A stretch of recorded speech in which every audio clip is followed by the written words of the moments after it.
Pronto. Eu acho que não vai ter ninguém no laboratório hoje, então a gente pode começar. O Edeilson, inclusive, já está saindo de lá. Ele disse que ninguém apareceu.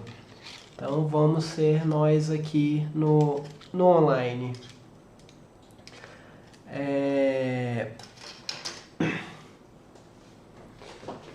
Eu tenho algumas coisinhas para conversar com vocês de questões práticas com relação à prova e trabalho, mas eu acho que eu vou deixar mais para o meio da aula para ver se entra mais gente, tá? Então a gente conversa mais para frente sobre a questão da prova e trabalho. Essas 2 semanas eu peço desculpa por a gente não ter tido aula essas 2 semanas. Na semana anterior eu tive um problema com meu notebook praticamente na hora da aula, que eu não consegui colocar ele para funcionar a tempo. Eu até sabia qual que era o problema, mas eu sabia que o tempo que ia demorar para consertar e não ia dar tempo de consertar a tempo da aula. E a semana passada foi feriado no dia da nossa aula. Era para eu ter passado já o trabalho para vocês, mas eu não passei. Daqui a pouco a gente vai conversar a respeito disso. Tá? Então, eu acho que com isso a gente pode começar a nossa aula. O pessoal que estava afastado do curso por conta de vestibular, as listas todas no Classroom estão abertas para vocês submeterem, tá? Eu não sei se ainda tem alguém que falta submeter lista, mas elas todas estão abertas. Nas últimas semanas não teve lista, mas para trás todas que tem lá estão disponíveis para serem enviadas. Tá? E vamos então começar nosso conteúdo da aula de hoje.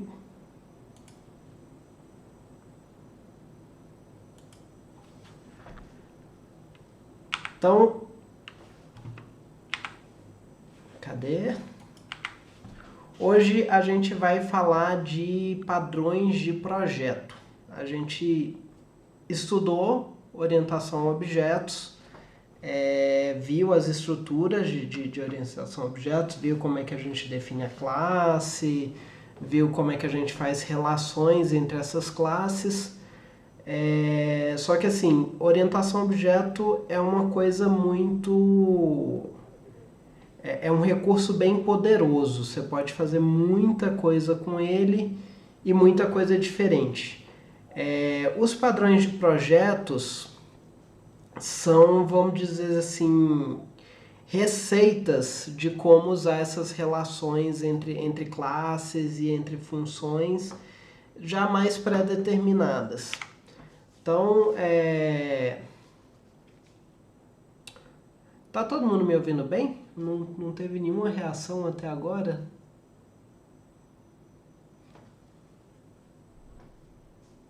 Beleza. Os padrões de projeto, eles são estruturas típicas, são definições de estruturas típicas para problemas comuns que a gente encontra no desenvolvimento de software. Muitos deles usam orientação a objetos, mas não necessariamente padrões de projetos são diretamente ligados à orientação a objetos. Eles são guias que a gente usa, a gente pode adaptar a necessidade específica do projeto que a gente está fazendo, mas eles são guias ali para a gente estruturar o nosso projeto. Conhecer eles é útil, e na hora que você chega a um problema que um desses padrões de projeto pode resolver, você vai lembrar, opa, tal padrão de projeto pode me ajudar aqui a fazer esse código, essa funcionalidade que eu estou querendo. Elas descrições ou templates ou receitas de para você resolver certos problemas.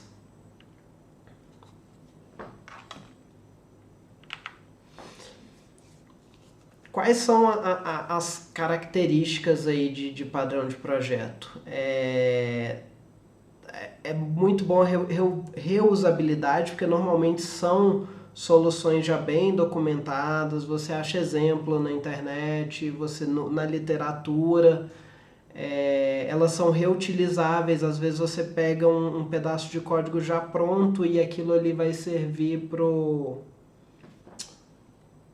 seu projeto. Só um instante, gente. O Krellen me ligando. Deixa eu mandar uma mensagem aqui para ele avisando que eu tô em aula.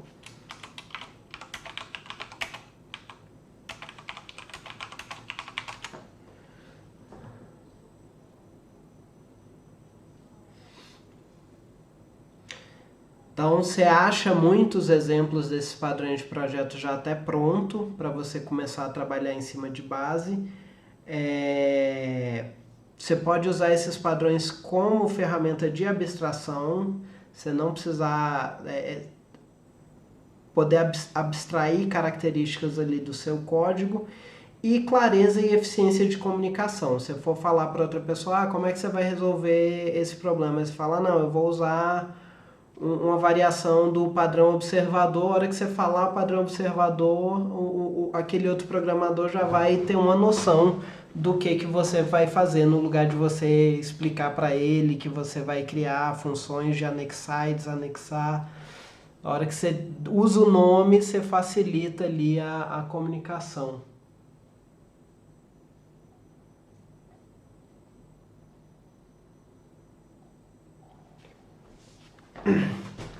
Tá?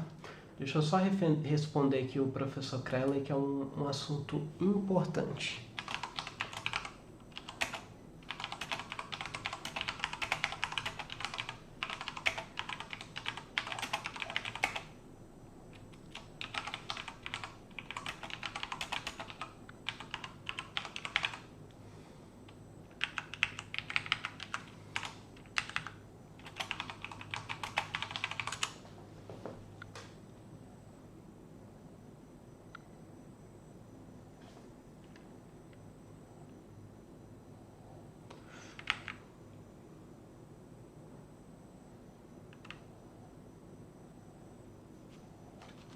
Então, mais alguns só assim, por que a gente usa esses padrões? A gente tem, inclusive, eu era para ter tirado esse slide, eu esqueci de tirar ele, era para ter ficado só esse aqui. Isso aqui a gente já meio que falou, soluções prontas testadas, comunicação, você usa nomes comuns, você não vai reinventar nada, tem muita coisa ali já pronta que você não precisa reinventar. Acaba promovendo boas práticas, porque quando você usa padrões prontos, o seu código fica mais fácil de ler quando você usa esses padrões. É lógico que você não pode engessar o seu projeto a esses padrões, mas onde faz sentido usar esses padrões vai facilitar ali a leitura e o seu código vai ficar mais claro, facilitando a manutenção e escalabilidade do seu código ali. Muito abstrato isso, o que são padrões de projetos, vamos ver na prática. Na verdade, padrão de projeto é um nome genérico para vários estilos, vários tipos aí de código. Então vamos ver alguns. Primeiro que a gente vai ser o padrão iterador. Vocês já usaram iteradores nos fors. O for do Python ele leva uma abstração um nível acima do padrão iterador, que ele tem uma estrutura nativa dentro do Python para iteradores, e você usa esses iteradores nos loops for. Então aqui, por exemplo, eu posso usar, aqui eu tenho um dicionário e eu tenho esse método itens que vai me retornar um iterador que vai percorrer no for, vai iterar em todos os pares chave valor daquele dicionário. Então aqui esse for aqui, Vamos lá para a plataforma que tem o código lá que a gente pode ver a execução. Tá nesse arquivo diferentes iteradores. Então a gente vou executar ele aqui. Então aqui, ó, primeiro, acho que até no slide cortou um pouquinho aqui do código. A gente tem o iterador, tem a lista, a gente pode usar a lista diretamente, a lista é um iterador diretamente. Ele vai executar aqui esse loop for para cada posição na lista. Você pode usar o dicionário, você pode usar ele direto, ou você pode usar com o método items, o método values, ou o método keys, que vai iterar em coisas diferentes do dicionário. E aí vai executar aqui, ó, ele executou uma linha para cada par, chave e valor aqui do dicionário. Você pode iterar em array do NumPy, da mesma maneira, para cada elemento na array. Você pode iterar em data frames, com o iterrows ou outros métodos de interação. Você pode pegar só a coluna e iterar na coluna, só a linha e iterar na linha aqui do Pandas. E tudo isso são iteradores. Esse iterrows vai retornar um iterador. O NPArray ele tem um iterador dentro dele. O dicionário ele tem um iterador dentro dele. E os métodos itens, values e keys volta um iterador também.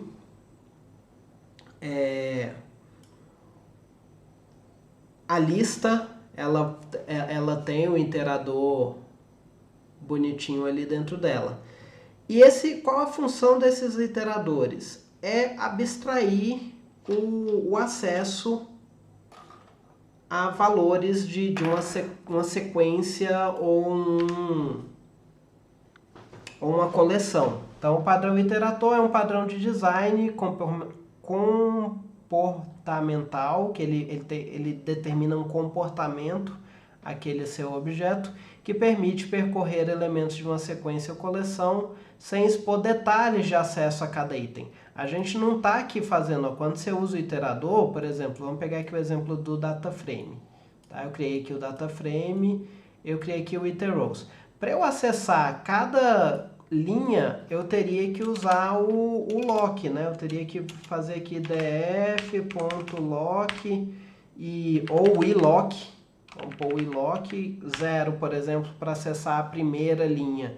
Depois o 1, depois o 2. E isso é como eu acesso o data frame. Na array aqui do NumPy já é diferente. Array, eu acesso array 0, depois 1, depois 2. Você vê que os acessos são diferentes.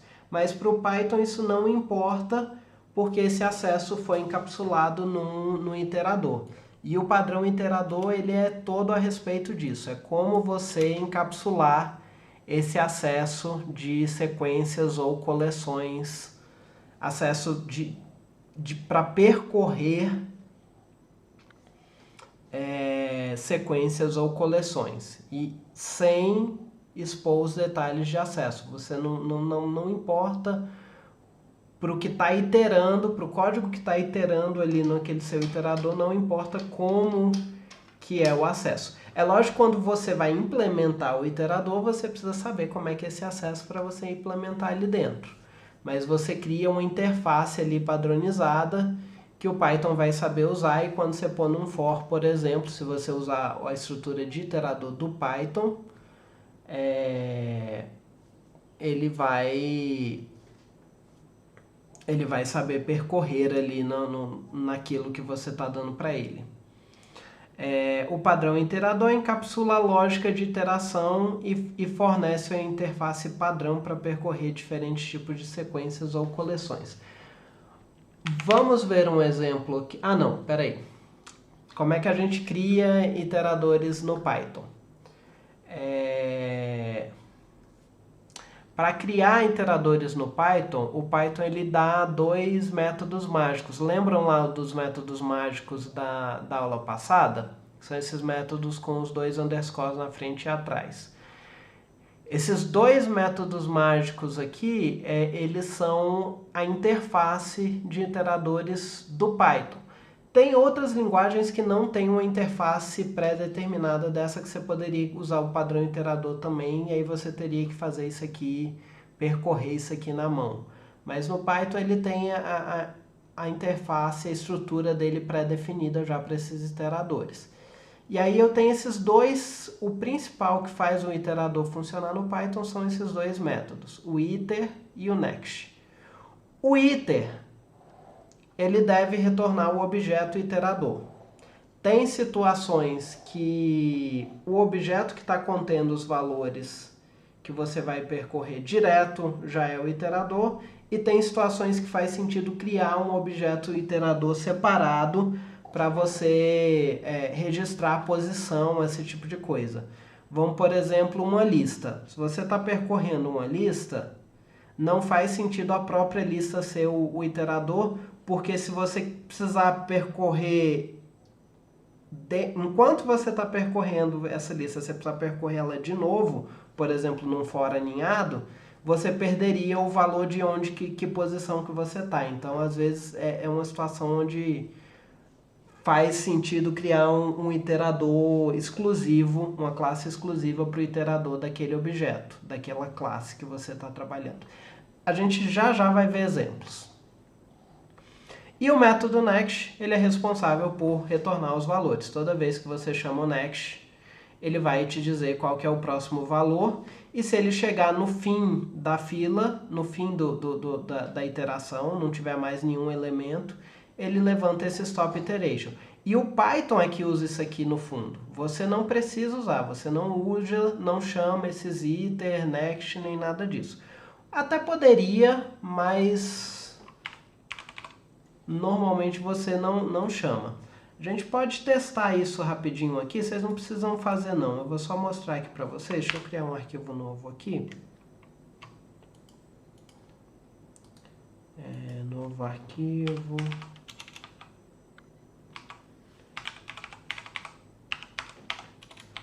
Vocês verem o que está acontecendo ali por trás. Tá vendo que esses caras que a gente viu aqui possuem esses métodos. Então, vamos criar uma lista aqui, eu vou copiar do outro. E se eu der aqui print nomes.iter,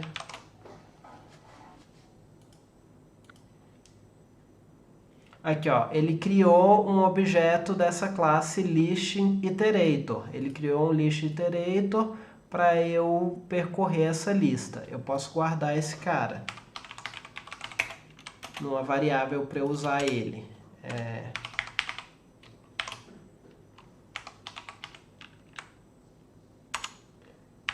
E aí esse cara vai ter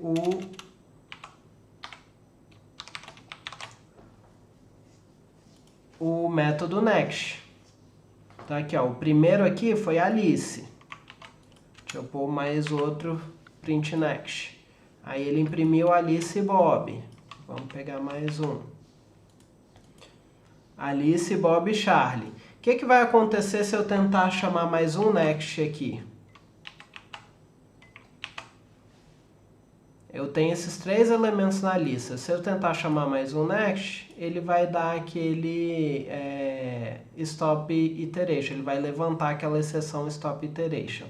Aqui, ó, tá vendo? Ó, ele imprimiu Alice, Bob e Charlie. No quarto next, ele levantou stop iteration. O Python, no for, por trás, ele cuida de tudo isso. Você não precisa fazer isso. Ele chama o iter, guarda numa variável temporária lá dele, e a cada loop do for ele chama o next. Quando ele dá o stop iteration, ele sai do for. Então é isso aqui que acontece por trás do for. E é usando esses métodos, o iter e o next, que ele sabe controlar ali, que ele vai puxando os valores a cada iteração, seja do objeto que for. A gente viu lá, pode ser uma lista, um dicionário, um array do NumPy, um data frame do Pandas, ou qualquer outro objeto que implemente que seja iterável. Tá? Gente, alguma dúvida até aqui?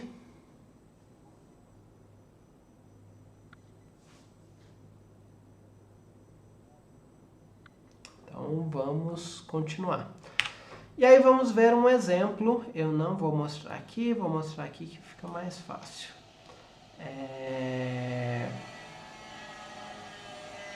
Essa classe aqui, classe contador. Tá?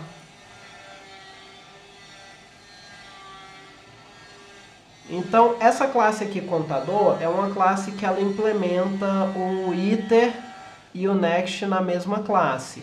Ela é muito parecida com o range. Você passa, na inicialização, você passa um valor inferior e um valor superior, e ele vai contar dentro desse intervalo. É um range simplificado, vamos assim dizer. E aí ele guarda aqui dentro dele como atributo o valor inferior e o valor superior. Quando o Python vem e pede o iterador, ele retorna, ele guarda o valor atual como sendo o valor de baixo, o valor inferior, e retorna ele mesmo, porque ele é o iterador, ele que já tem o next. Se eu tivesse uma classe iterador separado, eu instanciaria aquela outra classe e voltaria um objeto dela. Já vocês vão fazer isso para a gente entender meio como é que isso funciona. E aqui o next, ele faz aquele controle. Se o valor atual for menor que o alto, eu continuo iterando. Então o número vai ser o atual, eu somo 1 no atual e retorno o número. Se ele não entrar nesse if, ele levanta o stop iteration.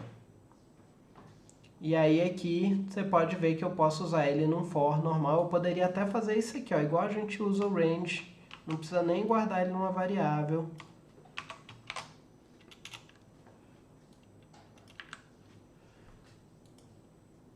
E aqui quando eu rodo ele, ele conta 1, 2, 3, 4, 5. Se eu pôr ele aqui do 0, 0, 1, 2, 3, 4, 5. Tá?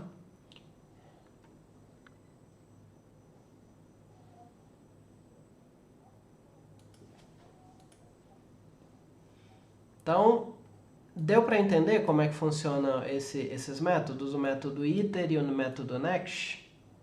Alguém tem alguma dúvida disso?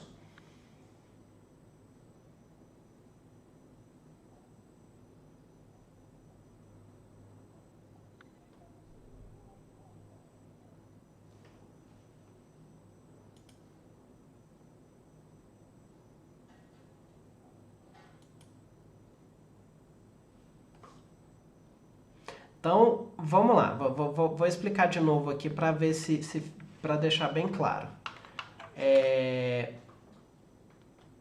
O iter, ele retorna o iterador, tá? E o next tem que retornar o próximo valor. O iter tem que retornar o iterador e o next o próximo valor. Nesse exemplo aqui da lista, a lista, quando eu chamo o iter da lista, ele cria um iterador para mim. Se eu der aqui, ó, um print iterador, eu vou ver aqui, ó, que ele criou um list iterator object. É um objeto que só serve para... Ele tem um controle interno ali de onde que ele está na lista, ele sabe qual lista é, e ele guarda essas informações lá dentro e vai fazendo esse controle. Cada vez que eu chamo o next dele, ele vai retornar um valor e registrar lá dentro a posição que ele está para a próxima vez que eu chamar o next, ele saber qual que é a próxima posição, tá?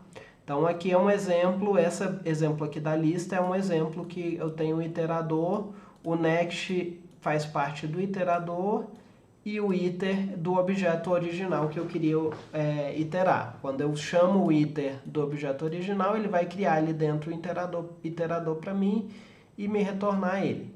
E aí, a cada vez que eu chamo next, ele me passa um valor novo daquele objeto na sequência lá que ele definiu.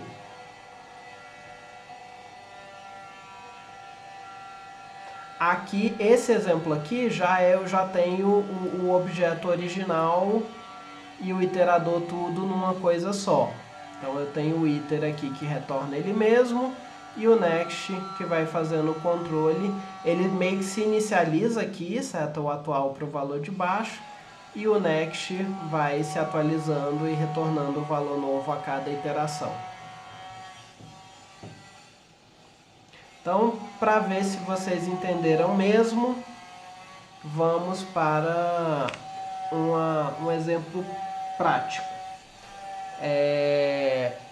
Eu copiei lá das primeiras aulas aquele arquivo biblioteca.py, eu fiz umas leves modificações neles.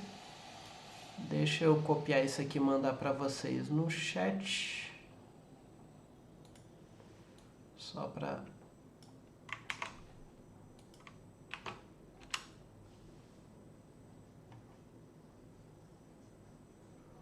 Gabriel, hoje é aula 15. Aula 13...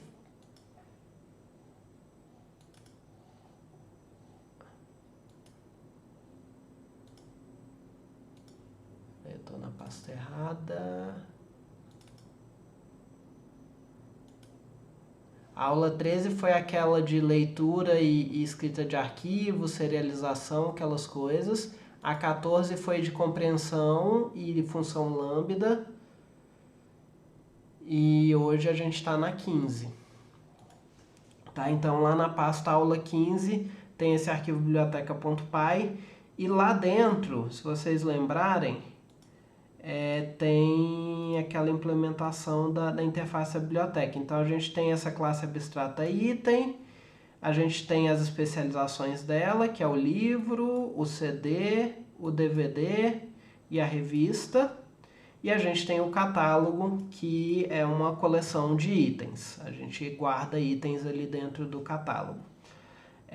O que eu quero que vocês façam é, primeiro, criem um iterador para esse catálogo, o iterador catálogo. Que esse iterador catálogo, na init dele, ele vai receber um objeto da classe catálogo e guardar como atributo. E vai criar um atributo para guardar a posição atual no catálogo. E ele vai ter um método next, que vai pegar o valor da posição atual e retornar e incrementar o valor da posição atual. Então ele pega o valor da posição atual, incrementa a posição atual e retorna aquele valor que ele pegou.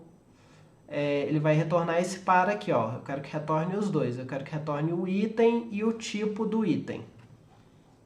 Tá? E depois adicionar o método iter na classe catálogo, que vai criar um objeto iterador catálogo e retornar para o usuário para esse for aqui do final funcional. Esse for aqui, ó, se você tentar executar ele agora, ele não vai funcionar porque o catálogo não é iterável. Ele está reclamando aqui, ó, catálogo object is not iterable. Então, ele não é iterável e ele está reclamando. Eu quero que vocês tornem esse catálogo iterável como no exemplo lá. Vocês podem usar esse arquivo classe controlador como referência. A diferença é que o iter vai estar na catálogo e o next vai estar na iterador catálogo. Vão ser duas classes diferentes. Tá? E esse tipo que eu pedi para retornar, vocês podem só dar um str do item, porque eu criei o método str aqui nos itens. Então todos os itens têm esse método str que retorna o tipo. Certinho? Aí isso eu vou dar uns 20 minutos aí para vocês fazerem. E aí a gente dá continuidade na aula. Se vocês puderem só dar uma pausa aí no exercício, um instante. Com relação às aulas que a gente perdeu, eu ainda vou conversar com a coordenação, mas a princípio eu não vejo nem tempo, nem necessidade da gente repor essas aulas. Teoricamente, pelo plano pelo plano de ensino da disciplina, a gente teria mais 2 aulas de conteúdo que seriam mais padrões de projeto. Eu consigo dar esse conteúdo praticamente todo em uma aula só. A gente veria mais padrões de projetos na aula que vem. E se algum padrão de projeto ficar de fora, acho que não tem tanta importância, não é um conteúdo indispensável para a nossa disciplina. Então a gente só teria mais aula da semana que vem. A prova, o que vai cair na nossa prova? Deixa eu abrir aqui a nossa ementa.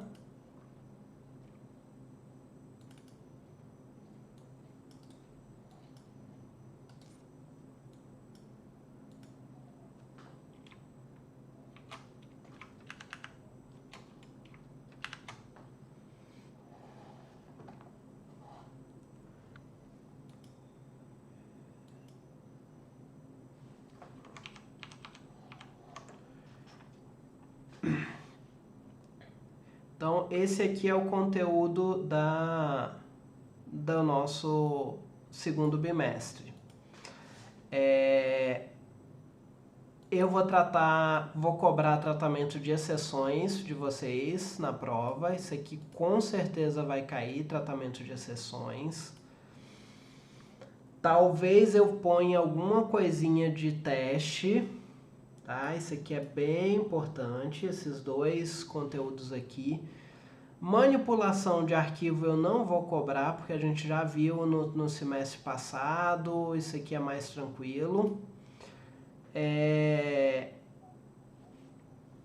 Comprehension e expressão lambda também não vai cair na prova, mas eu talvez faça algumas perguntas de vocês aplicarem ou dar algum código coloque, adicione tal funcionalidade usando tal padrão, ou eu ponha alguma questão de identificação de padrão. Eu descreva um problema e pergunte qual seria o padrão mais adequado. Então estudem esses padrões. Eu estou seguindo bem a explicação do livro. Então esses padrões aqui estão todos no livro. Então, tem a versão traduzida, tem a versão em inglês do livro. Vai ter meus slides e as aulas para vocês estudarem isso. E a ideia seria esses 4 padrões aqui. Eu vou dar uma olhada, dar uma reordenada neles aqui para ver quais são mais importantes. E eu só vou perguntar na prova do que a gente vê em sala de aula. Talvez se 1 ou 2 desses padrões aqui ficarem de fora, não tem muito problema. Tá? Então, a princípio, o encerramento do nosso curso vai ser isso. A gente vai ter mais uma aula que a gente vai ver mais desses padrões aqui. E aí vai ser a prova. Eu vou tentar publicar o slide da semana que vem com antecedência, para vocês já poderem darem uma estudada antes, que a nossa aula é na quarta e a prova é na sexta. Não vai ter lista na semana que vem, porque vai ser a semana da prova, vai ter lista dessa semana para vocês entregarem semana que vem. E aí eu tenho uma pergunta para vocês. Eu não passei trabalho ainda e a ideia do trabalho era passar com antecedência, e a gente está em cima da hora. Eu vou dar 2 opções e vocês vão votar aí entre vocês e decidirem. Vocês mandam aí mensagem, depois eu conto o que cada um quis, o que a maioria decidir é o que a gente vai fazer. A gente pode ficar só com a prova e a prova valer 70% da nota, como foi no semestre passado, nas provas do semestre passado, e aí a prova vai ser um pouquinho mais difícil. Ou eu posso passar um trabalho para vocês entregarem no domingo após a prova. Não precisa entregar na data da prova, que nem foi o trabalho passado. Eu passo esse trabalho ainda hoje. E aí vocês entregam esse trabalho no domingo e ficam que nem no bimestre passado. 5 pontos do trabalho, 3 pontos da prova, 2 das listas. Temos 2 votos para o trabalho.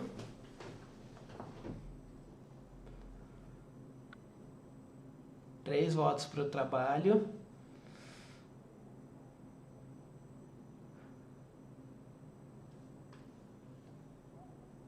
Quatro votos para o trabalho. 5 votos para o trabalho e 1 para a prova. Até agora o trabalho está ganhando. 6 votos para o trabalho, 7 votos. Eu acho que vai trabalho, gente. Tá claro aí que a maioria prefere trabalho. Então a gente vai ficar nesse combinado. Eu vou tentar passar um trabalho mais simples que o último, porque como o período está menor, provavelmente eu ainda não sentei para definir esse trabalho, mas provavelmente eu vou escolher algum dos algoritmos de estrutura de dados que vocês viram com o professor Crowley e pedir para vocês implementarem esse algoritmo em Python pedindo algumas coisinhas de documentação, esse tipo de coisa. Tá? Provavelmente é o que vai ser esse trabalho. Então a gente está decidido que vai ser trabalho. Nossa próxima aula a gente vai ver o que a gente consegue ver desses 4 últimos padrões. A prova vai cair. Então isso aqui agora está bem definido. Vai ser uma questão de tratamento de exceção, uma questão de testagem e umas 2 questões, no máximo 3 questões de identificação de padrão de projeto. Tá?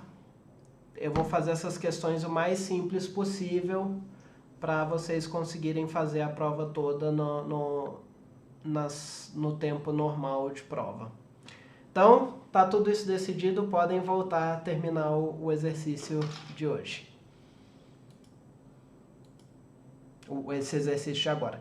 E aí, quem terminar, a gente pode sair já para o intervalo e voltando do intervalo a gente continua o conteúdo. Então eu quero que termine, quem terminar pode ir para o intervalo. Acho que a gente marca... A gente volta do intervalo, acho que 4h30, pode ser. Como faço para retornar só o título no iter? Você fala... Não, na verdade, no iter, na função iter, você vai retornar só o objeto iterador catálogo. Você vai criar um objeto iterador catálogo e retornar ele. Acho que, inclusive, eu estou com o seu aqui aberto agora nesse exato momento. Tira esse parêntese aí depois do iter, retorna só esse que você definiu aí, item, e vai funcionar, Gabriel. Na verdade, você nem precisava guardar isso numa variável. Você pode dar direto return iterador catálogo self. E aí não é self.itens. Se bem que você pode fazer self.itens também, se você quiser.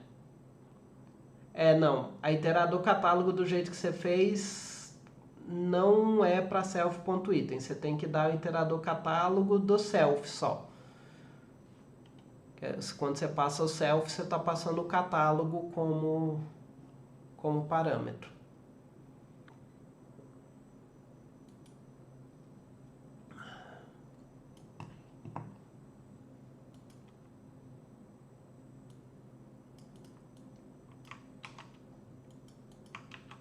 Vou mandar aqui para todo mundo. A iter de vocês, ela deve parecer algo tipo isso aqui, ó. A iter ela é bem simplesinha. Ela só instancia o... Mandei aí no chat. Ela só instancia o iterador catálogo, passando o catálogo como parâmetro, que aí é o self no caso. E retorna isso. Nada mais complexo.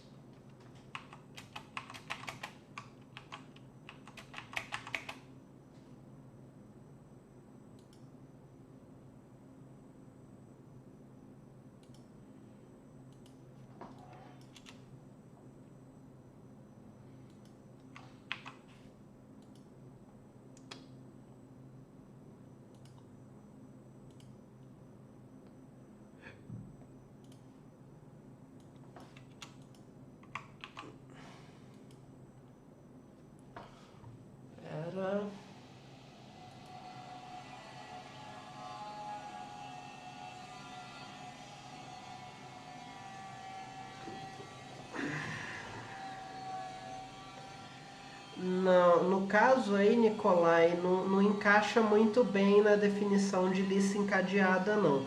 Tem como implementar lista encadeada com classe, é, e aí no caso de você fazer lista encadeada com orientação a objeto, com classe no Python, cada posição na lista seria um objeto que teria uma referência para o próximo objeto. E aí você tem uma lista encadeada nesse caso.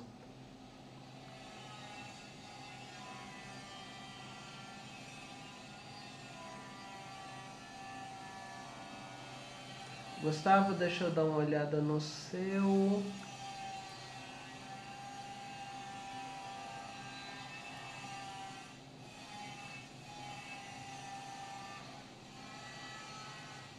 Certinho, Gustavo.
Gabriel, deixa eu dar uma conferida no seu. Certinho, só podia ter arrumado um pouquinho melhor o código, dado um espacinho aí entre os métodos, mas tá, é isso mesmo, tá funcionando.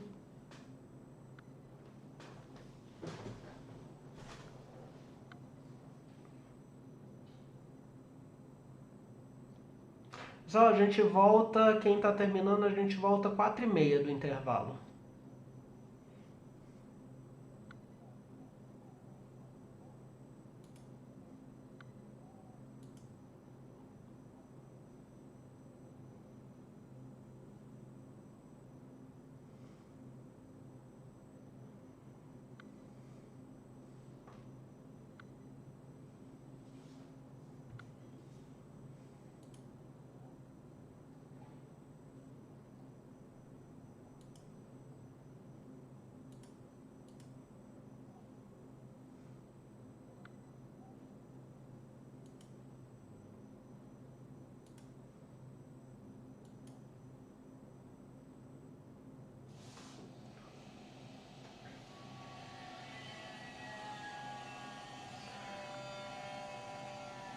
Alana, presta atenção na indentação. O seu def do método next está com a indentação errada.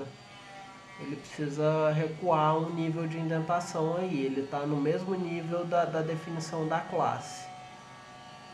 E aí você fazendo isso é só adicionar o iter na catálogo igual eu mandei para vocês no chat e o seu vai funcionar. Na verdade, todo o código dela tá errado um nível de indentação. Agora que eu vi, você vai ter que selecionar tudo aí de debaixo do def até o final e apertar o tab que ele joga tudo pra frente.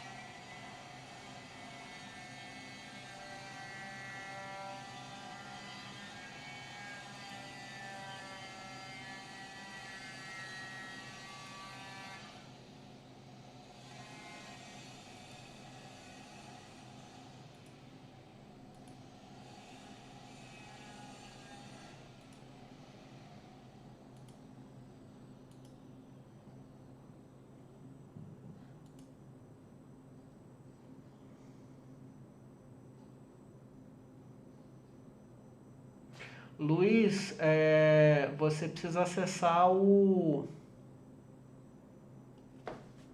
Você está fazendo o acesso do item bem errado aí. Você precisa acessar o atributo itens do catálogo e a posição que atual sua.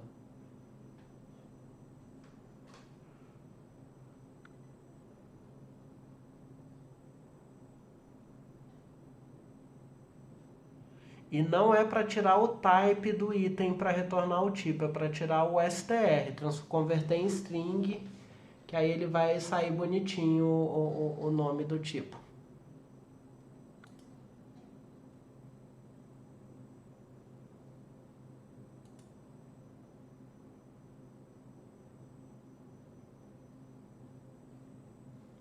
O One está com um problema parecido, tem que acessar o atributo itens do catálogo, no seu caso do atributo objeto. Tem que acessar o atributo itens do atributo objeto.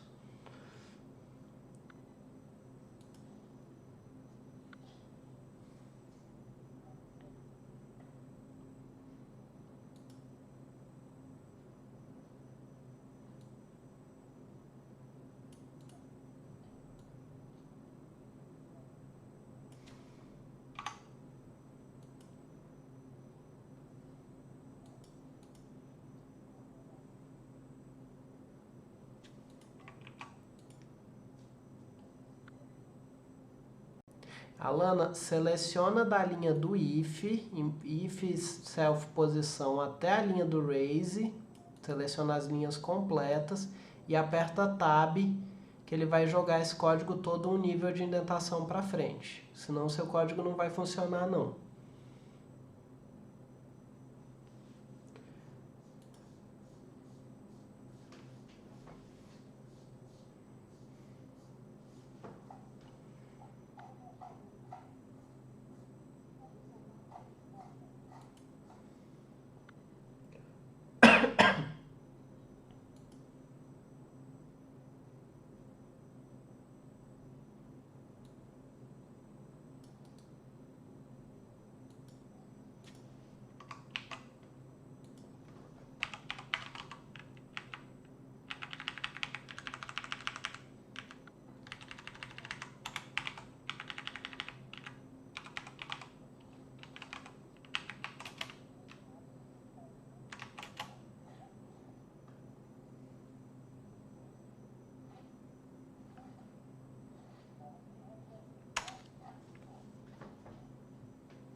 Juan e Luiz, eu mandei mensagem para vocês no chat da plataforma.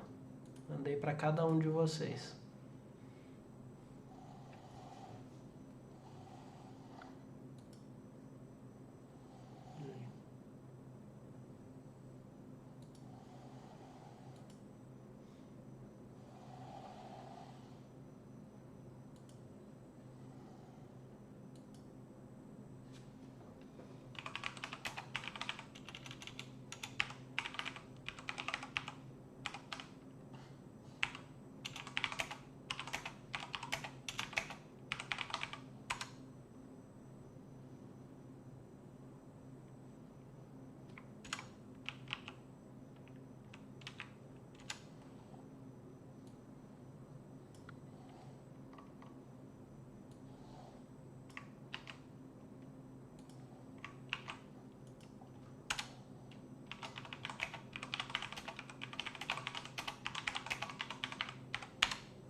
mais um. Então, a gente viu, o primeiro padrão de projeto que a gente viu foi o padrão iterador. Padrão iterador, você tem um método que cria o iterador e você tem um método que vai retornando o próximo valor. Se vocês forem ver em outras linguagens, ele vai ter alguns outros métodos. O Python ele usa um corte de caminho, que é usar a exceção stop iteration, mas normalmente em outras linguagens você teria um terceiro método para identificar se tem um próximo valor ou não, para você poder fazer o controle externo.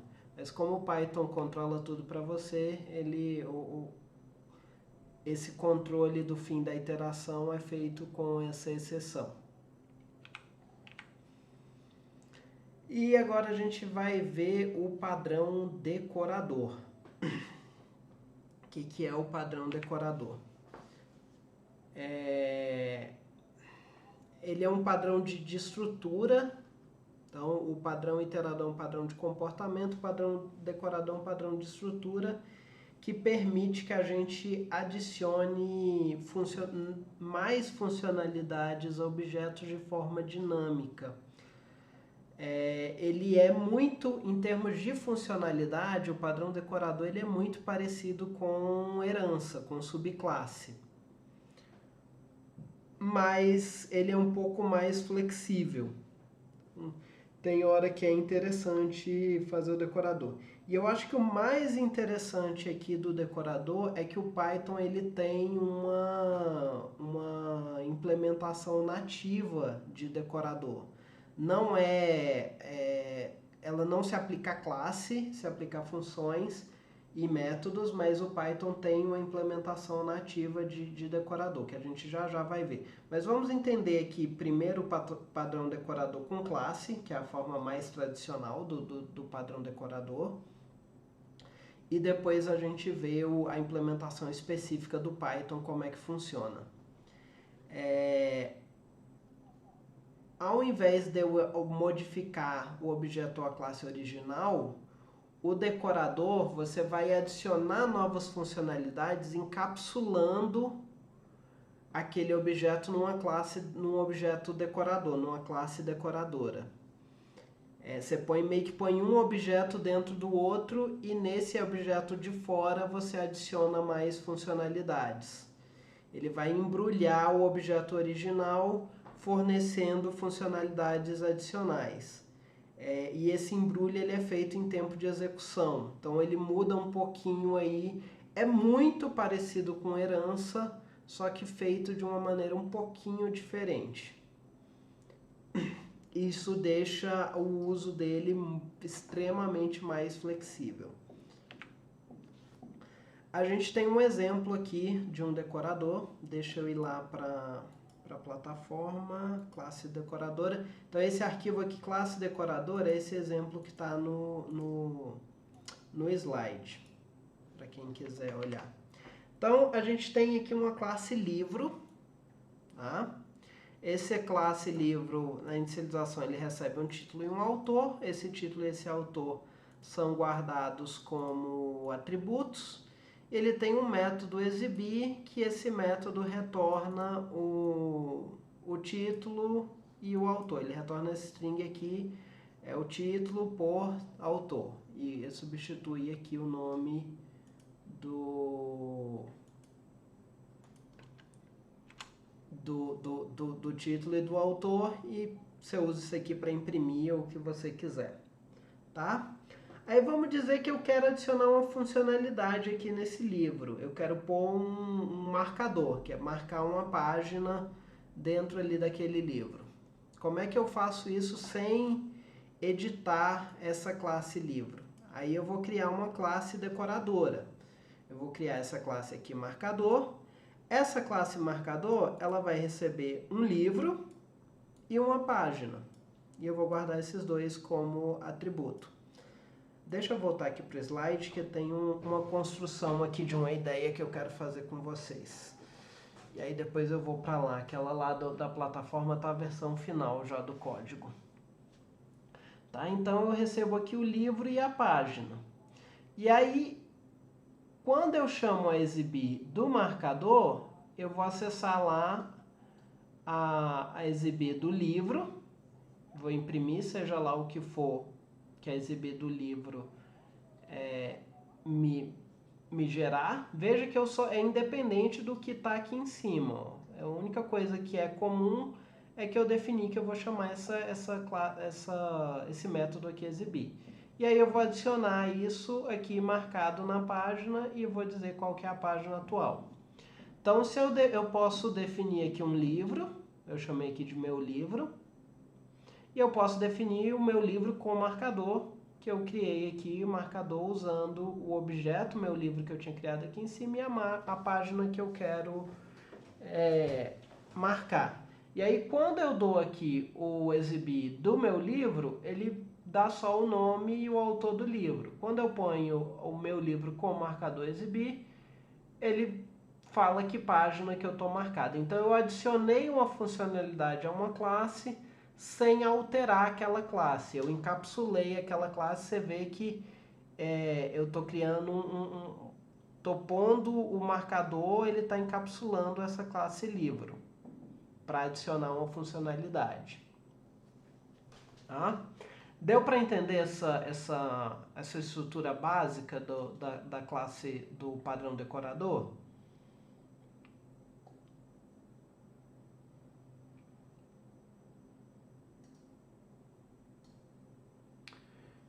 Só que aqui, essa implementação aqui, desse jeito que eu fiz, ela tem um problema. Esse encapsulamento que eu fiz aqui, ele não está completo. Ele vai dar um problema. Olha o que acontece se eu tentar da classe, do objeto marcador, tentar acessar um atributo do livro. Ele vai falhar. Eu não tenho como acessar aqui diretamente. Eu não posso tratar esse meu livro com marcador como um livro. Então, assim, não é isso aqui que eu fiz não é um encapsulamento completo. Eu não consigo aqui do meu livro com marcador acessar diretamente o autor, tratar ele como um livro e acessar. Alguém tem uma sugestão de como que eu poderia resolver isso?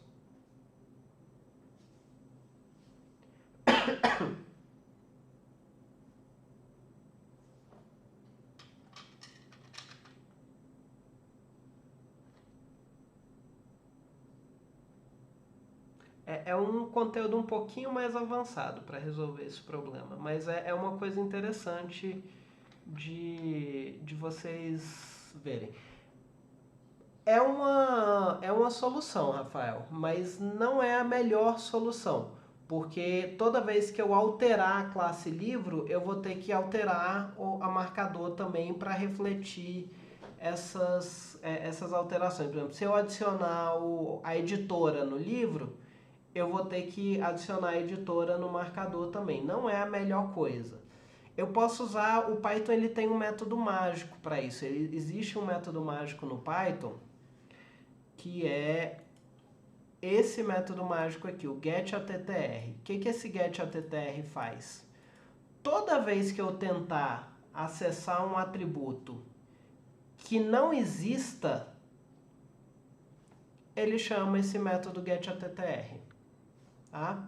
Então eu tentei acessar um método aqui, um atributo aqui do marcador que não tem, o marcador não tem esse atributo, ele vai chamar esse método getAttr para tentar pegar aí o getAttr fica responsável de voltar esse atributo.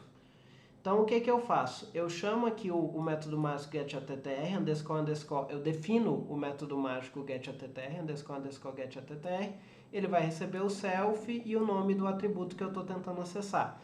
E aí eu uso essa função aqui do Python, que é a função getAttr, que recebe um objeto e o nome do atributo e ele tenta acessar esse atributo desse objeto. Então aqui meio que eu estou falando, se o marcador não tem o atributo que eu estou tentando acessar, tenta acessar ele no livro.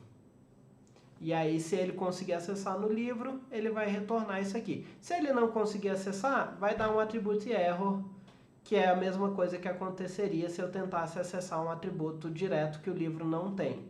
E aí, a partir do momento que eu crio essa funçãozinha aqui, ó, só isso aqui, eu completo o meu encapsulamento e eu passo o meu código que não estava funcionando. Ó, aqui ele tinha dado um atributo erro, que marcador não tem atributo autor.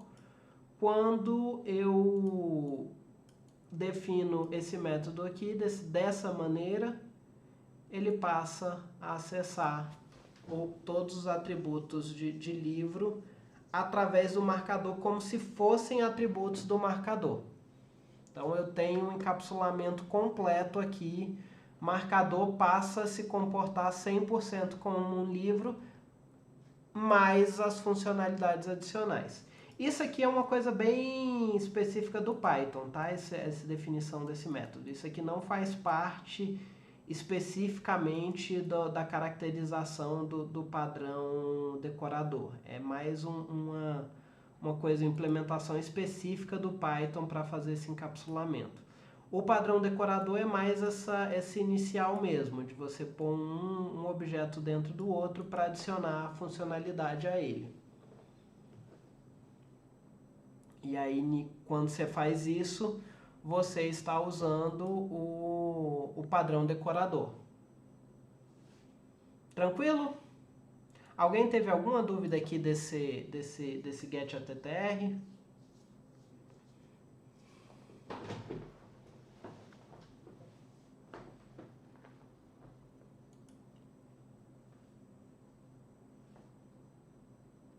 E aí, dessa maneira aqui, eu tenho acesso a todos os atributos do livro como se eles fossem atributos do marcador.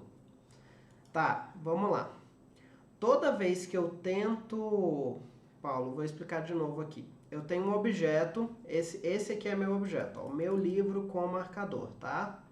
E eu tô aqui embaixo, aqui no final, eu tô tentando acessar o atributo autor dele. Tá? O meu livro com marcador, autor. Tentei acessar o autor do meu livro com marcador. Só que essa classe marcador, os objetos dessa classe marcador, não tem esse atributo. Eu não tenho, em nenhum lugar aqui do marcador eu defino esse atributo autor. Quando eu tento acessar um atributo que não existe e a minha classe tem esse método mágico aqui, __get_attr__, o Python sabe que é para chamar esse método aqui, para esse método tentar pegar o atributo para mim. Então, esse aqui ele vai fazer quando eu tento acessar um atributo do objeto que não existe. E aí, ele vai passar aqui como parâmetro o próprio objeto, que é o self, e o nome do atributo que eu estou tentando acessar. E aí, aqui dentro, o que eu faço com isso? Eu vou lá no livro e tento puxar ele do livro. O getAttr, essa função getAttr, veja que eles não são a mesma coisa. Ó. Esse aqui tem __, esse aqui é uma função pública do Python. Essa função aqui, ela pega um objeto e o nome de um atributo e acessa esse atributo para mim. Isso aqui é a mesma coisa que eu fazer livro, ponto, o nome do atributo. Só que eu não tenho como usar o nome do atributo, ele vai estar dentro de uma string, que esse atributo aqui é uma string com o nome do atributo. E aí ele acessa isso do livro e passa isso de volta como se fosse um atributo de marcador. Deu para entender agora, Paulo? Qual é o caso? Classe decorador e não subclasse. É interessante usar o decorador quando você não tem controle sobre a classe original. Existem situações que você não tem controle sobre a classe original. Por exemplo, você está usando um objeto, uma classe de uma biblioteca pronta. Você não tem como mexer nela. Ou então, quando você não quer pôr aquela funcionalidade na classe original. Quando você não quer pôr a funcionalidade na classe original, você poderia criar uma terceira classe com... Como é que é o nome?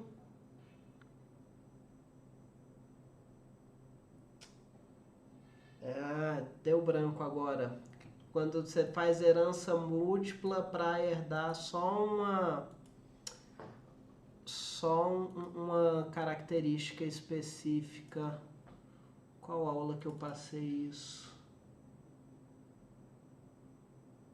Composição e agregação. O mixin.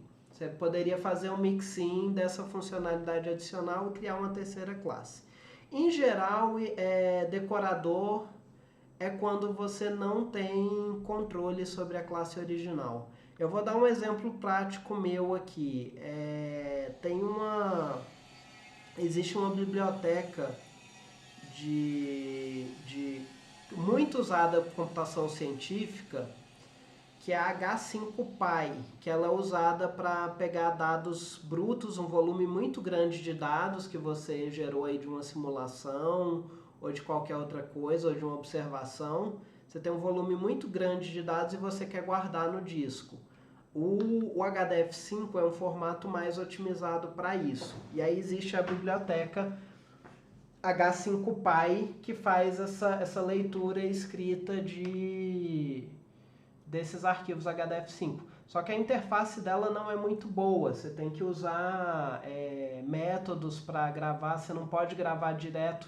Tipo, o dado, quando ele é guardado dentro do arquivo, ele é guardado numa estrutura parecida com dicionários, numa estrutura hierárquica.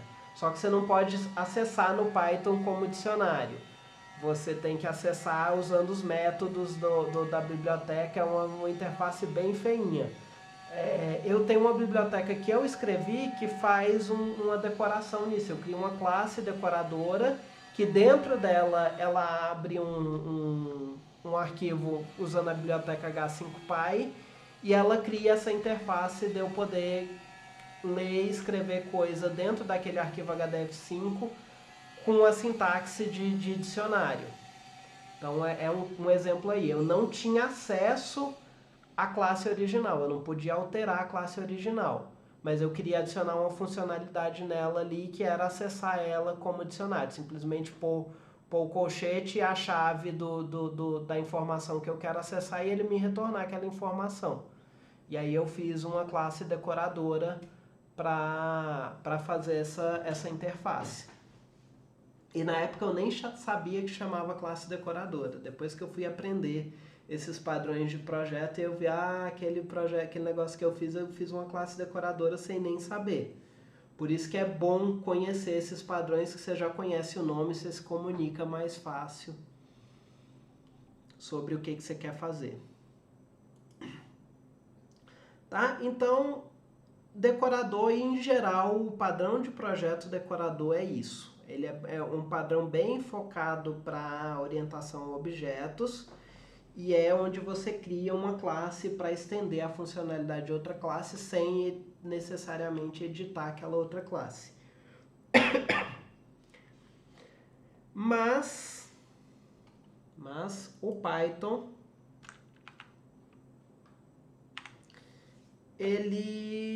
existe decorador no Python. Se vocês pesquisarem decorador Python, vocês vão achar. E o decorador do Python é uma coisa levemente diferente do padrão decorador.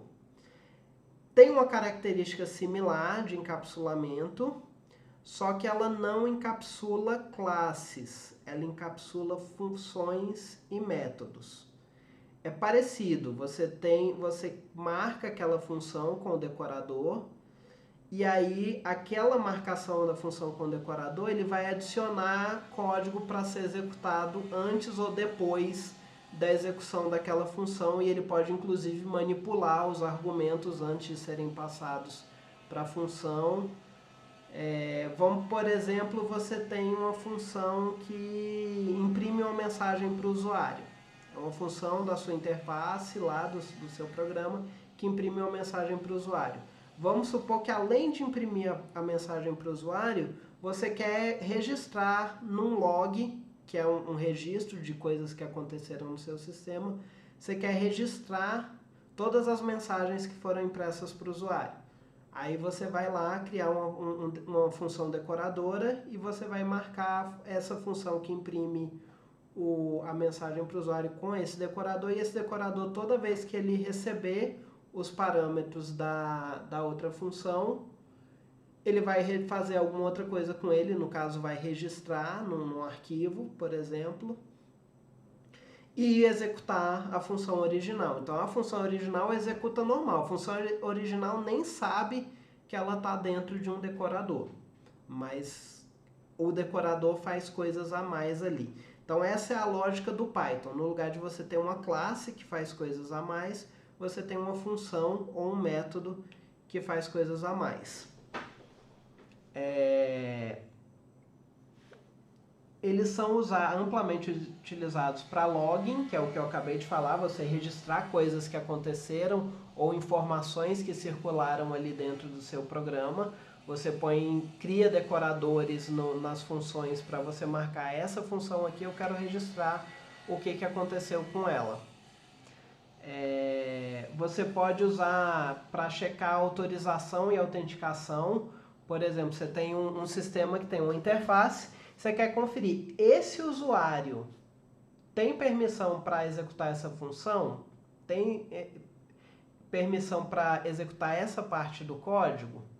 E aí você pode criar um decorador para isso.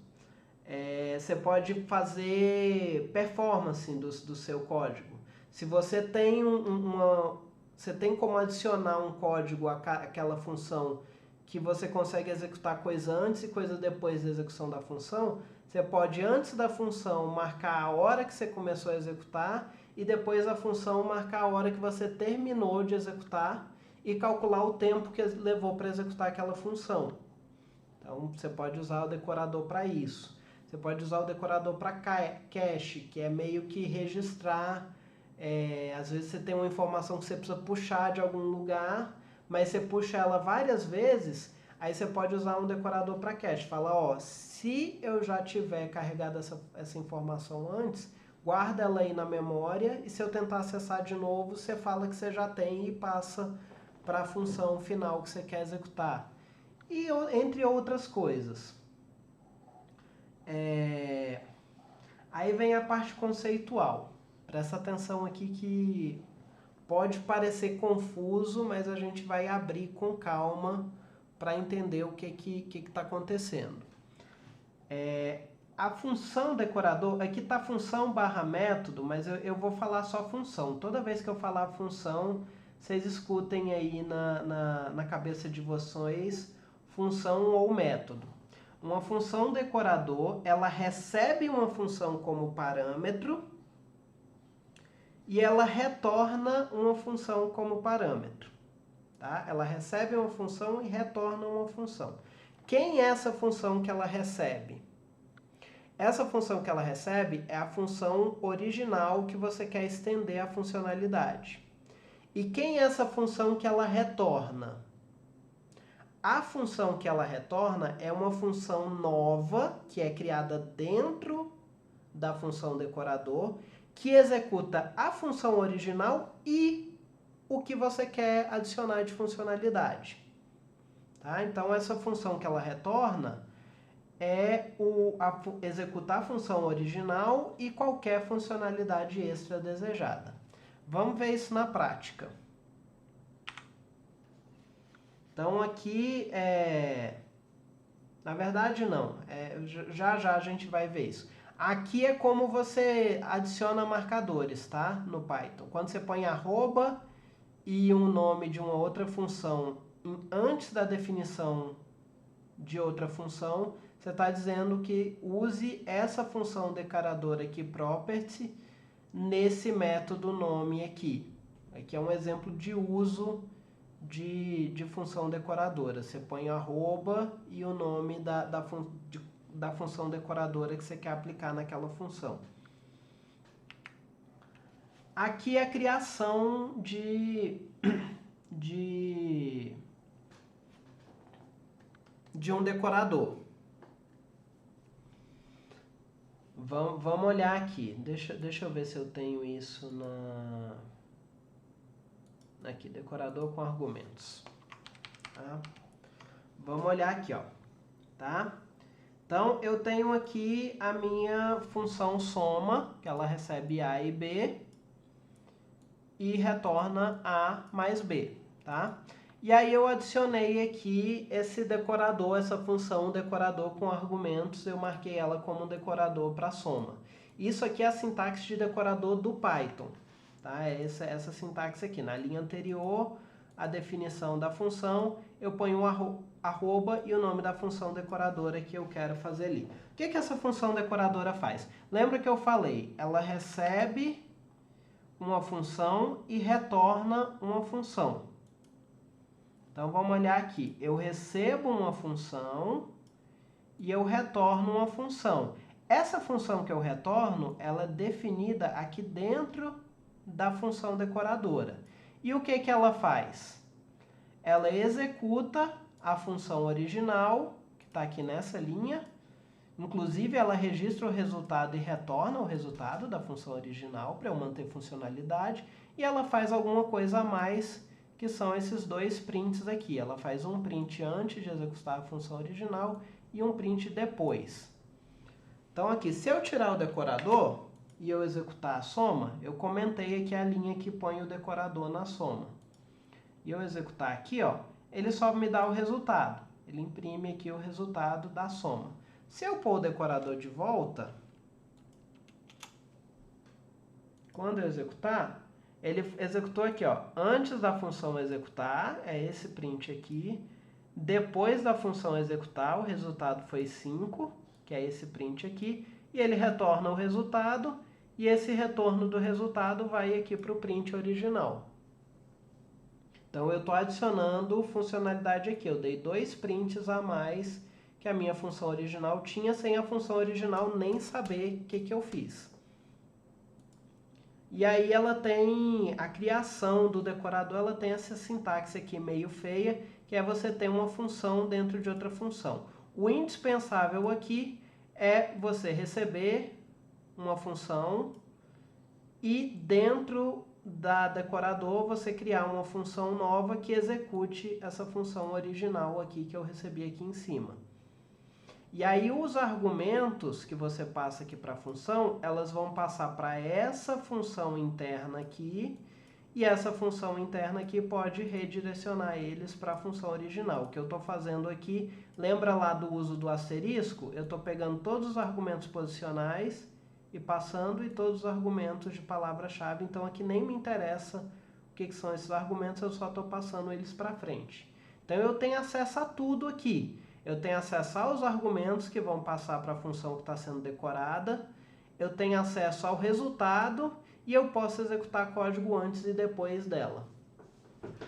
Então essa é a implementação de decorador que o Python faz. Eu não vou pedir para vocês fazerem isso, mas eu acho que é uma coisa bem interessante para vocês saberem da existência. E vocês vão usar isso em muitas situações, tá? Isso aqui vocês vão ver várias vezes. Algum de vocês aí, eu sei que vocês já mexeram em coisa com Flask para fazer no Prática e Pesquisa. Algum de vocês mexeu no Flask? Lá no Flask, o Flask é uma biblioteca para criar interface web com Python. Lá no Flask você define cada página do seu site. Você cria sites com Flask. Cada página do seu site é uma função do Python. E como você define o endereço de cada página, você define essa função aqui, vai criar a tal página, é com um decorador. Então, assim, é raro criar decoradores desse jeito aqui que a gente está criando, mas é bem comum você usar decoradores. Um outro decorador comum são esses decoradores aqui, padrões do Python, como o property e o setter para você criar propriedade. Lembra quando a gente viu propriedade lá, a gente usou isso aqui e eu nem expliquei muito o que era isso. Isso é um decorador. Eu dizendo para o Python, ó, essa função aqui, esse método aqui, cria uma propriedade dessa classe. E aí eu venho de novo aqui e eu falo, ó, esse outro método aqui é o setter dessa propriedade. É meio eu uso para marcar funções, para adicionar alguma funcionalidade para aquela função ou para aquele método.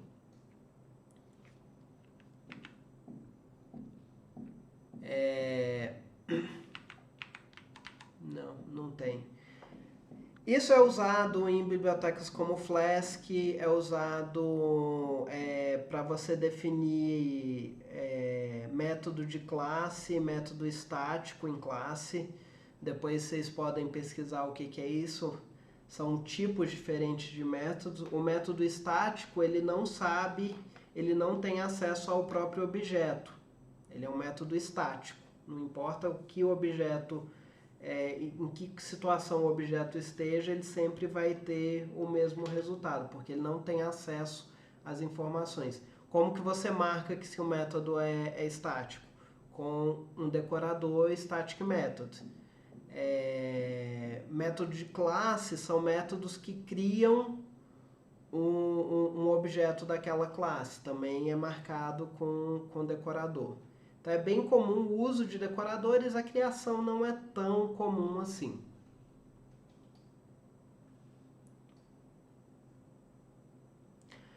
Pessoal, isso aqui é bem confuso.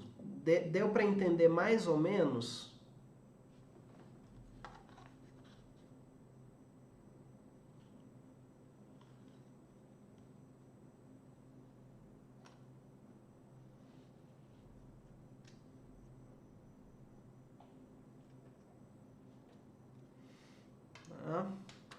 Então,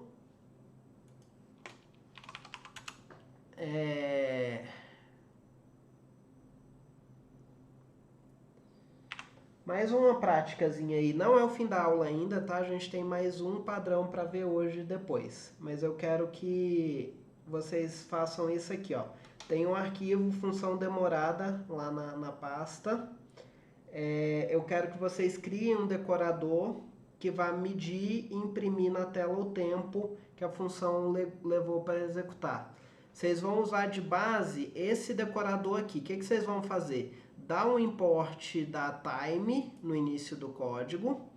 Aí aqui, antes de você executar a função, no lugar desse print, vocês vão pegar algo, vocês vão registrar o tempo inicial. Tipo assim, ó. Deixa eu comentar isso aqui. Tempo inicial vai ser time.time. Esse time.time, ele marca a hora atual medida em segundos a partir de uma data padrão. É o tempo em segundos desde a era Linux. Tem uma data padrão que todo computador sabe e ele mede o tempo em segundos desde dessa data e hora padrão. Aí você mede o tempo inicial antes de executar a função, o tempo final depois de executar a função e imprime na tela tempo final menos tempo inicial para saber quanto tempo essa função levou para executar. Eu quero que vocês façam isso nesse arquivo função demorada e apliquem esse decorador. Inclusive já está importada a time aqui. Você apliquem esse decorador na função demorada para a gente descobrir quanto tempo ela leva para executar. Tá? Eu vou dar uns 20 minutinhos aí para vocês fazerem isso.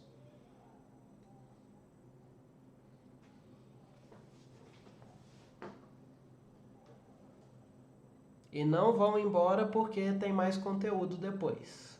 Vai ter um último padrão que a gente vai ver no dia.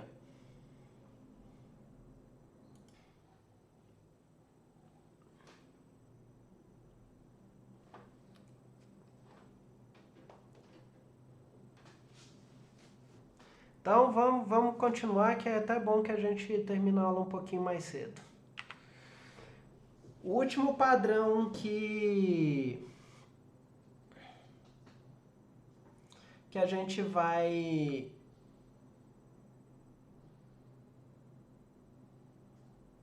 ver hoje é o padrão observador. Ele é o mais complexo dos três que a gente vai ver hoje.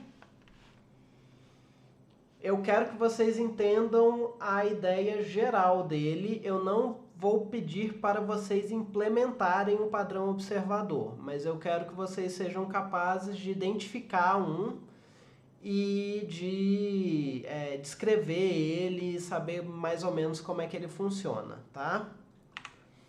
O padrão observador, ele é útil para situações de monitoramento de estado e tratamento de eventos. Você quer monitorar quando algum valor ali dentro do seu código é alterado, ou você quer registrar eventos ali dentro do seu código. Normalmente o padrão que se usa é o padrão observador. Ele é uma relação um para muitos entre objetos, então você tem um objeto que está sendo observado e vários observadores. O objeto observado, ele normalmente a gente chama ele de sujeito. Ele é o sujeito ali da observação e a gente pode ter vários observadores dele. O padrão observador, ele cria uma independência entre esses dois. Você cria uma interface ali padrão para o sujeito e os observadores se comunicarem, mas eles não dependem de funcionalidade interna um do outro. Essa arquitetura é quando você precisa monitorar alguma coisa desse objeto central, desse sujeito. E você tem ações diferentes que podem ser desencadeadas quando alguma coisa altera ali dentro do sujeito. Tá? Como que isso é implementado? A gente tem esses dois componentes, que é o sujeito e os observadores.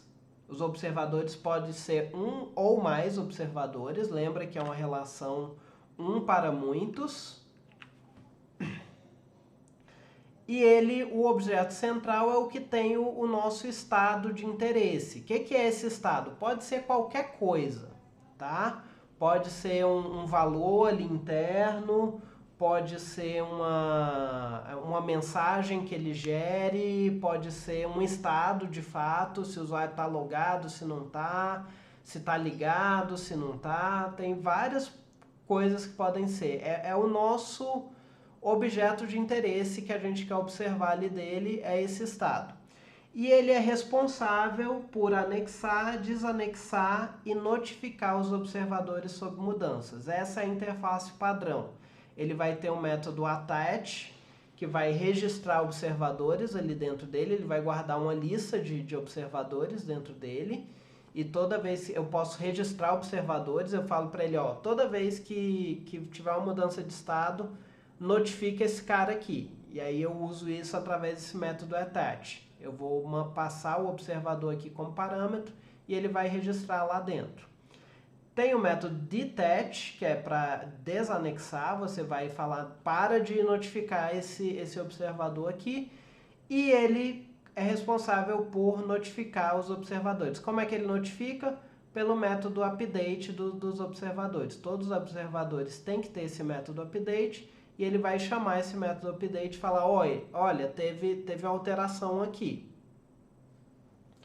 E aí quando ele falar teve uma alteração, ele chama esse update, aí o observador vai fazer alguma coisa com aquela alteração. Nem o observador está interessado em como o sujeito chegou naquele estado, nem o sujeito está interessado no que o observador faz com aquela informação. Ele só avisa, ó, teve uma mudança aqui de estado, faz aí seu trabalho. Como é que ele funciona? Você instancia um observador e registra ele no sujeito com o método attach. Quando o estado do sujeito muda, ele chama o método update de todos os observadores e cada observador vai reagir a essa notificação de acordo com a responsabilidade dele, com o que ele faz ali com aquela informação. O sujeito não tem conhecimento das ações específicas dos observadores, sua única função na relação é notificá-los, e da mesma forma os observadores normalmente não têm conhecimento um dos outros e se focam apenas na resposta à notificação recebida do sujeito e o que ele tem que fazer com aquilo.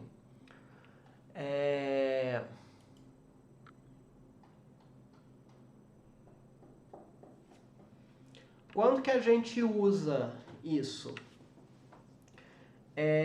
Interface gráfica. Você vai criar uma interface gráfica ali para o usuário. Você colocou um botão lá na sua interface gráfica. Tem um botão lá, fechar.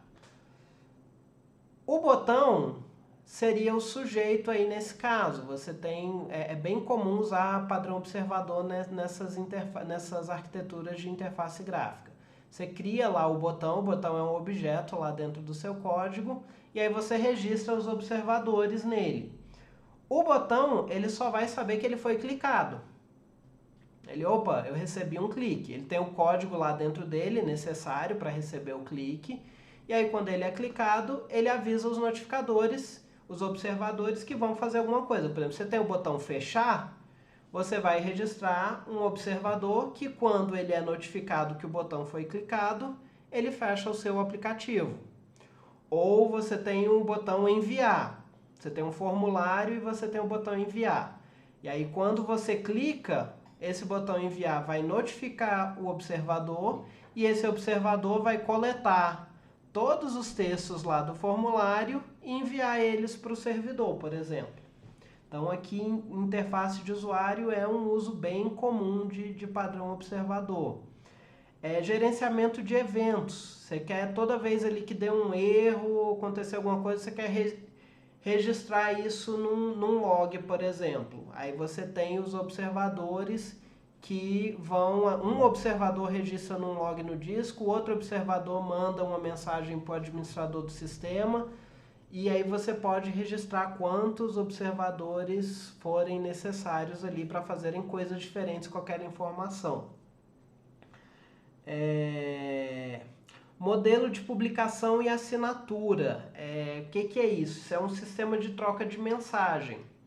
Você tem alguém que gera mensagens e gente que assina essas mensagens.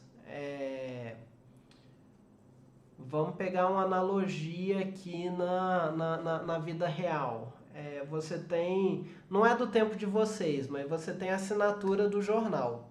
Para quem não sabe, eu acho que vocês não devem saber, antigamente existia o jornal em papel, que chegava todo dia, para quem tinha assinatura, chegava todo dia na sua casa. No caso aí, o jornal em si, o órgão que gera ali o jornal é o sujeito que está gerando mensagens e você está recebendo essas mensagens. Seria meio que isso. Isso tem muita coisa disso na internet. Às vezes você quer saber, por exemplo, você quer saber se foi publicada uma informação nova num site. Aí você pode registrar ali um observador naquele site. Se o site tiver essa interface para você registrar esses observadores. Monitoramento de dados em tempo real. Você tem uma dashboard, por exemplo, do seu site, que tem um gráfico lá de acessos ao seu site. Toda vez que tiver um acesso novo, você pode ter ali no seu site o código que cuida dessas requisições, ele pode ser o sujeito, e toda vez que tem uma requisição nova, ele chama um observador que é o observador da dashboard. Ele avisa esse observador, opa, teve uma requisição nova aqui. E aí esse observador atualiza os gráficos da dashboard com essa nova requisição. Ou você tem uma informação meteorológica. Então tem várias situações onde essa estrutura do padrão observador é interessante. A gente vai ver duas implementações do padrão observador. As duas são bem abstratas, porque qualquer coisa prática com o padrão observador seria bem confusa, bem complexa da gente ver aqui na aula, mas eu vou mostrar para vocês duas implementações mais simples. A primeira é essa daqui, que tá nesse arquivo observador. Tá? Então, o que eu tenho aqui? Eu tenho o meu sujeito, que ele tem os métodos dele. No caso aqui eu só tenho init, mas ele poderia ter outros métodos dele, que ele faz o trabalho dele, seja o que for. E na inicialização dele, eu guardo eu crio uma lista para guardar os observadores. E eu crio também o meu estado, seja lá o que ele for. Aqui eu só criei uma variável estado. Tá? E aí eu tenho o método attach, que recebe um observador e adiciona ele na lista de observadores. E eu tenho o detach, que remove ele da lista de observadores. É bem simplesinho. Esse if aqui, esse try, é só para ter um tratamentozinho básico de erros. E eu tenho a notify. Toda vez que eu chamar a notify, ele vai avisar todos os observadores. Para cada observador na minha lista de observadores, dá um update dele e passa o objeto atual como parâmetro. E aqui eu uso nessa propriedade. Eu tenho essa propriedade estado, que aqui é o getter dela, lembra lá de propriedades, esse cara aqui é o getter, que é o que acessa o valor dessa propriedade, ele está puxando desse atributo privado aqui, desse atributo interno underscore state e retornando, e eu tenho o setter, então toda vez que eu alterar essa propriedade, eu vou notificar os observadores. Olha a estrutura aqui do padrão observador nascendo. Eu tenho o attach, o detach e o... Quando eu altero um estado, eu chamo a notify, que vai chamar update de todos os observadores. E eu tenho aqui também o observador, que na update dele ele só vai imprimir na tela. Isso aqui poderia ser qualquer coisa. Eu poderia registrar isso num log, eu poderia mandar para um servidor, eu poderia reagir, alterar o estado de alguma outra coisa com base nesse valor. Eu posso fazer qualquer coisa aqui, não me importa. E aí eu crio o sujeito, crio o observador, dou um attach do observador no sujeito, eu poderia dar inclusive attach de mais de um. Toda vez que eu alterar aqui, vamos executar agora isso para a gente ver.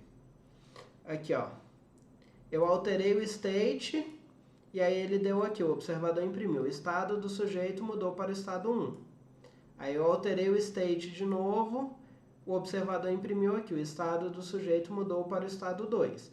E aí eu dei um detach no observador e alterei o estado de novo, ele não imprimiu porque esse observador não está mais monitorando esse sujeito específico.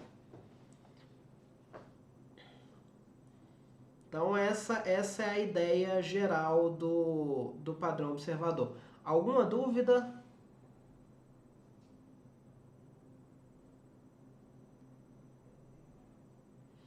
O importante aqui é vocês entenderem como que funciona essa relação, tá? Os observadores são registrados no sujeito e o sujeito fica responsável de notificar o observador quando acontece alguma coisa que é combinada antes. Vamos ver normalmente isso é implementado mais parecido com isso aqui, ó. Tá? Você usa classe abstrata para essas coisas. Você cria uma classe abstrata para o sujeito, que vai ter dentro dela, vai estar só os métodos relacionados ao padrão de projeto, ao padrão observador. Então aqui você tem a init, que inicializa a lista de observadores, a attach, a detach e a notify. Então aqui está só a funcionalidade do padrão observador nessa classe abstrata sujeito. E aí eu crio sujeitos de subclasses dessa classe abstrata sujeito, e aí esses caras vão ter a funcionalidade deles, que no caso aqui é a mesma coisa. Eu tenho a propriedade state e quando eu mudo ela eu notifico. E a mesma coisa para o observador. Eu tenho a classe abstrata, observador. Percebe que na observador não é tão importante a classe abstrata. Essa classe abstrata aqui ela não faz basicamente nada. Mas é bom manter essa separação. Se eu fosse implementar mais alguma coisa com relação ao padrão de observador, eu colocaria aqui dentro da classe abstrata. E aí eu crio observadores a partir dessa classe abstrata, e aí o uso fica praticamente a mesma coisa. Só que no caso aqui eu criei dois observadores diferentes. Você vai ver que aqui, ó, essa mudança de estado aqui, que eu tinha dois observadores cadastrados, ela vai ser impressa duas vezes. Aqui, ó, ela foi impressa 2 vezes porque eu tinha 2 observadores diferentes.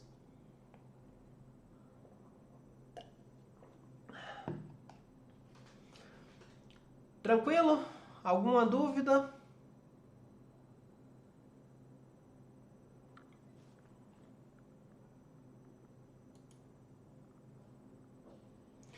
Tudo certo até aqui, então tudo certo por hoje. E com isso a gente acaba o conteúdo da aula de hoje. Então hoje a gente viu o padrão iterador, padrão decorador e o padrão observador. A gente ainda vai falar de mais uma coisa, né? Na verdade não, o Crowley não me respondeu. Ele tinha mandado uma sugestão aqui, mas é uma coisa que vocês já fizeram. Eu vou tentar achar com ele alguma coisa nova para vocês fazerem para o trabalho. Já, Paulo, se eu soubesse que a gente ia acabar cedo, eu tinha preparado mais um observador para a gente ver hoje. Mas a gente fica por aqui. Aí fica os 4 demais padrões que estão previstos na ementa para a aula que vem. Hoje a gente viu iterador, decorador e observador. E aí na aula que vem a gente vai ver padrão estratégia, estado, singleton e template.